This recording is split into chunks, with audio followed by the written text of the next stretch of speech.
At the dawn of the 20th century, when the world was swept up in the rubber boom, few paused to reckon with the immense human cost that became the true price of that frenzy. Deep within the dense rainforests of the northwestern Amazon, particularly in the untamed lands surrounding the Putumayo River, a silent horror was slowly unfolding. At the heart of this forgotten genocide stood Armando Normand, a plantation overseer of mixed Peruvian and Bolivian descent, who established one of the most brutal regimes in the history of colonial exploitation. His name, now nearly erased from humanity's memory, was once synonymous with systematic cruelty, calculated violence, and the wholesale destruction of indigenous culture, a backdrop of privilege and ambition. Around 1880, in Cochabamba, Bolivia, Armando Normand was born into a local family. He received an elite education, beginning at the seminario in his hometown and later at the National School of Commerce in Buenos Aires, where he became a certified public accountant. In 1903, he left South America for London, enrolling at Pitman's School on Russell Square to further refine his knowledge and professional skills. The diplomas he acquired there would serve as a kind of legal mask, concealing the true nature of a man who would later become one of the most haunting figures of the Amazon basin. His time in London also gave Normand access to powerful diplomatic and commercial circles. Through these connections, he was introduced to key figures in the South American rubber trade, including Carlos Larrañaga of Suarez Hermanos and, most importantly, Julio Cesar Arana of J.C. Arana y Hermanos, a company later renamed the Peruvian Amazon Company. From there, a vast machinery of exploitation, terror, and genocide was built, crushing not only the forests, but also the human lives within them, at hidden cruelty behind ambition. The making of a rubber overseer. In 1904, Normand began his journey to the Amazon, first setting foot in Brazil and then traveling to Barbados, where he was assigned the task of recruiting laborers. He returned with a group of Barbadians and was soon dispatched to the Caquetá River region to establish a trading post, under the outward pretense of expanding commerce with the local Andok tribe. Yet the reality was far darker and bloodier. Under Normand's command, the outpost, later known as Matanzas, became the epicenter of forced labor, punitive expeditions, and a systematically engineered regime of cruelty. With a rifle in hand and a whip ready to strike, Normand and his soldiers, most of them Barbadians or Peruvians, conscripted into service, launched brutal raids called correrias, hunting down and capturing the indigenous population. Once enslaved, they were forced to harvest rubber, enduring grueling marches that stretched over 90 kilometers without food or shelter.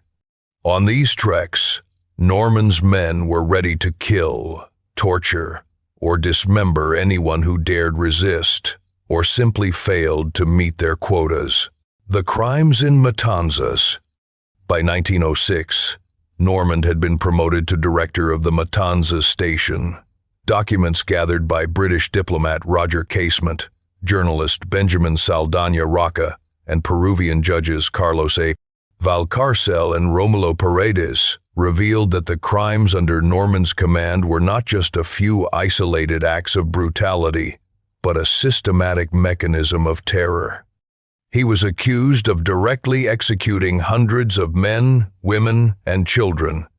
Witnesses recounted scenes of children being smashed headfirst against tree trunks, people burned alive, or victims' bodies hacked apart and fed to dogs. These dogs, reportedly raised by Normand himself, wandered through the camp with bloody scraps of human flesh still hanging from their jaws. Whips, starvation, burning alive, and sexual violence became tools to enforce domination. Indigenous workers who failed to meet quotas could be flogged up to 200 times, with many dying in agony from festering wounds. Some were imprisoned in dark storage rooms without water or food. Those who dared to escape were often forced to witness their families being tortured as a grim warning. The first time these crimes were publicly exposed was in 1907, when journalist Benjamin Saldaña Roca published a series of articles in La Felpa and La Sanción in Iquitos, recording the testimonies of former employees and detailing the abusive system of the Peruvian Amazon Company. In 1910, the British Foreign Office dispatched Roger Casement, already renowned for his investigations in the Congo, to the Amazon. The subsequent Putumayo report confirmed every horror.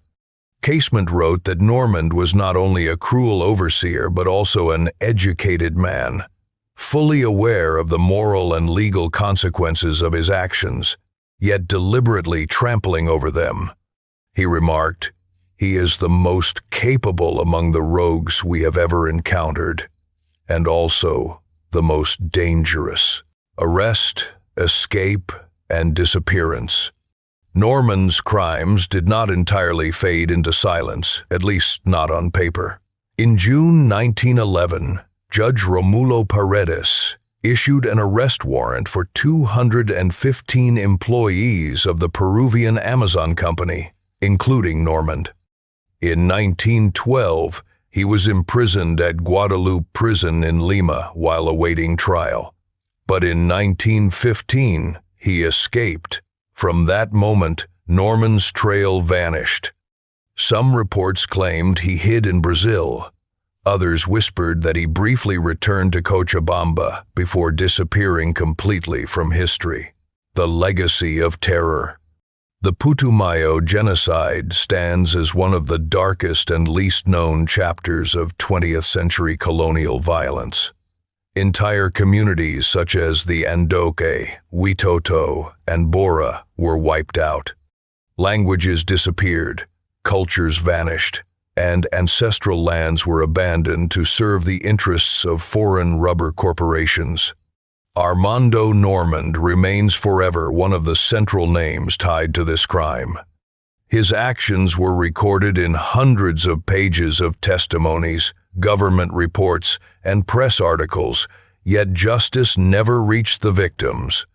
In literature, he has been compared to Kurtz from Joseph Conrad's Heart of Darkness, a man who descended into madness amidst colonial violence. But unlike Kurtz, as scholar Guillermo Paramo Bonilla remarked in 2023, Normand never knew remorse. He acted with absolute lucidity, convinced that terror was not merely a tool for profit, but also a strategy for survival in a frontier he regarded as lawless.